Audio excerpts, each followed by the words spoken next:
नमस्कार मित्रांनो आणि मैत्रिणींनो. आज मी तुम्हासमोर पोस्टमनचे किस्से सादर करणार आहे.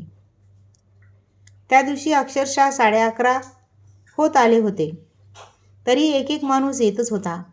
कुणाला PM किसानचे खाते काढायचे होते, तर कुणाला मातृवंदनाचे, कुणाला पोस्टात न येता घरबसल्या ऑनलाईन पैसे भरण्यासाठी IPPBचे खाते काढायचे होते. कुणी पैसे काढण्यासाठी आले होते, तर कुणाचे खाते सुरळीत चालू व्हावे यासाठी आले होते. या कामाची वेळ सकाळी 9 ते 11 असते, परंतु आमच्या पोस्टाला दिवसभर लोक येतच राहतात. ज्याला जशी सवड मिळेल तसे येत असतात. एकदा तर मी आणि जमीरभाई अकाउंट ओपनिंग करत बसलो होतो. रात्रीचे 10 वाजले होते. तुम्हाला खरं नाही वाटणार, पण एक व्यक्ती चक्क स्पीड पोस्ट करण्यासाठी एवढ्या रात्री आला होता. आला तर आला आणि म्हणतो कसा, रात्री 10 वाजले तरी पोस्ट ऑफिस उघडे दिसते. बरं झालं, चला उद्याचे काम आजच करून टाकू म्हणून आलो होतो बुकिंगसाठी. तर त्या दिवशी माणूसच संपेना. थेंबाथेंबाने जसे तळे साचते तसेच एक एक करून 11-12 लोकांचे काम झाले.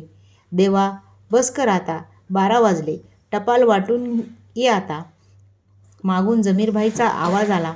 हातातले शेवटचे काम संपवतानाच एक कॉलेजची विद्यार्थिनी ऐन मोक्यावर येऊन उभी राहिली. मला वाटले आज देवी नक्की आपली परीक्षा पाहते, म्हणून हातातले काम आटपून चटकन तिच्याकडे वळलो. बाळा, काय काम आहे तुझे? लवकर सांग, आधीच वेळ संपून तास झालाय. मी काहीसा गडबडीच्या स्वरातच म्हणालो. ती आधीच चिंतातूर वाटत होती. बहुतेक बराच वेळ चालत आल्याने ती घामेजली होती. धापही लागलेली होती. तिची ती अवस्था पाहताच मी नरमलो. सर, आज स्कॉलरशिपसाठी फॉर्म भरायचा शेवटचा दिवस आहे. मला 200 रुपये काढायचे आहेत. अकाउंटला आहेत का माझ्या? मी बाहेर खूप प्रयत्न केला, पण दुसरीकडून काहीच काम होईना. प्लीज द्या ना काढून. तिचा रडवेला स्वर आणि डोळ्याच्या काठावर आलेले थेंब मला स्पष्टपणे जाणवले. अच्छा, तुझा आधार नंबर सांग बघू. मी तिच्याकडून आधार नंबर घेतला आणि तिच्या खात्यावरून पैसे काढू लागलो. आधार नंबर टाकताच कॅश विड्रॉलसाठी गेलो. OTP सेंड केला. तिच्याकडून घेऊन टाकला देखील आणि पाहतो तर काय, तिच्या खात्यात पैसेच नव्हते. मी पुन्हा चेक केले. परत तेच. त्या मुलीला अत्यंत महत्त्वाच्या अशा शिष्यवृत्तीसाठी फॉर्म भरायचा होता, कारण ती कॉलेजची फी भरण्याइतपत तिची परिस्थिती भक्कम नव्हती. निदान शिष्यवृत्तीमुळे फी भरण्यासाठी खूप मोठा हातभार लागेल या विचाराने ती वणवण भटकत आशेने इथपर्यंत आली होती. आता तिला तिच्या खात्यावर पैसेच नाहीत हे सांगायचे असुरी धाडस माझ्यात नव्हते. मी तात्काळ माझे खिसे सपापले. अवघे 5-50 रुपये शिल्लक होते. माझी चुळबुळ पाहून तिने विचारले, सर काय झाले? बघा ना प्लीज, होतंय का? मी तिला खोटेच सांगितले. बाळा, सर्व्हर प्रॉब्लेम आहे बहुतेक. आता काही पैसे काढता येणार नाहीत. हे ऐकल्याबरोबर तिचा चेहरा खाडकन उतरला. पुढच्या क्षणी मी तिला धीर देत म्हणालो, एक काम कर, आता माझ्याकडचे देतो. तुझे फॉर्म भरणे महत्त्वाचे आहे. ते काम झाले की जेव्हा तुला वाटेल तेव्हा दे. तिला सध्याची वेळ भागविणे गरजेचे होते, त्यामुळे ती बिनशर्त तयार झाली. मी झटदिशा आत गेलो. आत बाकीचे पोस्टमॅन कोणीच नव्हते, फक्त अजय होता. मी अजयकडून 200 रुपये उसने घेतले आणि बाहेर येऊन त्या मुलीला देऊ केले. ती हरखून गेली. आनंदाने आभार मानत दिसेनाशी झाली. दिवसामागून दिवस गेले. मी ती गोष्ट त्याच दिवशी विसरून गेलो. अजयही मला त्या 200 रुपयाबद्दल आजतागायत चकार शब्द बोलला नाही, कारण त्याला ठाऊक होतं की आपला मित्र शेवटच्या रुपया संपेपर्यंत समाजासाठी खर्च होत राहतो. म्हणून तो अधूनमधून अशी बेहिशोबी मदत करायचीही नोंद न ठेवता मला अदा करत असतो. या गोष्टीला मागच्या बुधवारी 6 महिने झाले.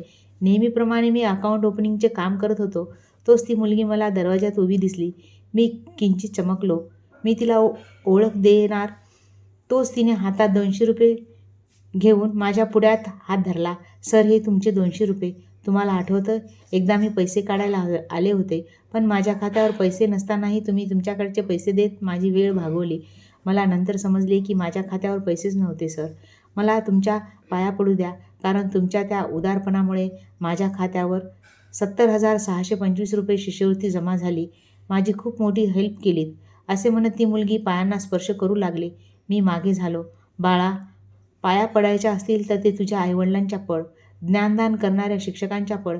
मी तुझा भाऊ आहे आणि तुझा भाऊ इतका मोठा नाही की तू त्याच्या पाया पडावं. खूप मोठी हो, खूप अभ्यास कर. माझ्या शालेय जीवनात मला किती खस्ता खाव्या लागल्या मलाच ठाऊक. माझी आई रानात खुरपत टुरपत करून मला फीसाठी पैसे द्यायची. पदराच्या गाठीला पैसे बांधून ठेवायची. ते दिवस आठवले की ढसाढसा रडू येतं. म्हणून आता वाटतं की प्रसंगी आपण गहाण राहू, पण 100-200 आणि काही हजारासाठी कुणाचे शिक्षण थांबू द्यायचं नाही. मी बराच वेळ तिच्या पाठमोऱ्या आकृतीला न्याहाळत होतो. ती मुलगी त्या दिवशी आली म्हणून मला काहीतरी नवीन शिकण्याची संधी मिळाली. अशाच लोकांसाठी तर मी संबंध आयुष्य खर्ची घालू शकतो. मला पैशांच्या लाख अडचणी येतील, पण जेव्हा मला कुणाची मनापासून मदत करायची असेल, तेव्हा मी मदत करत असतो. माझा खिसा कधीच रिता ठेवत नाही. बस जगातल्या सर्व दुःखांचे निवारण करण्यासाठी कुवत आणि ऐपत देवाने द्यावी, बाकी काही नको. त्या मुलीची 70,625 रुपये शिष्यवृत्ती जमा झाली, पण मला लाख मोलाचे समाधान लाभले आणि बात होती ती फक्त 200 रुपयाची. धन्यवाद. माझी ही गोष्ट कशी आवडली? कृपया कमेंट्स देऊन कळवा.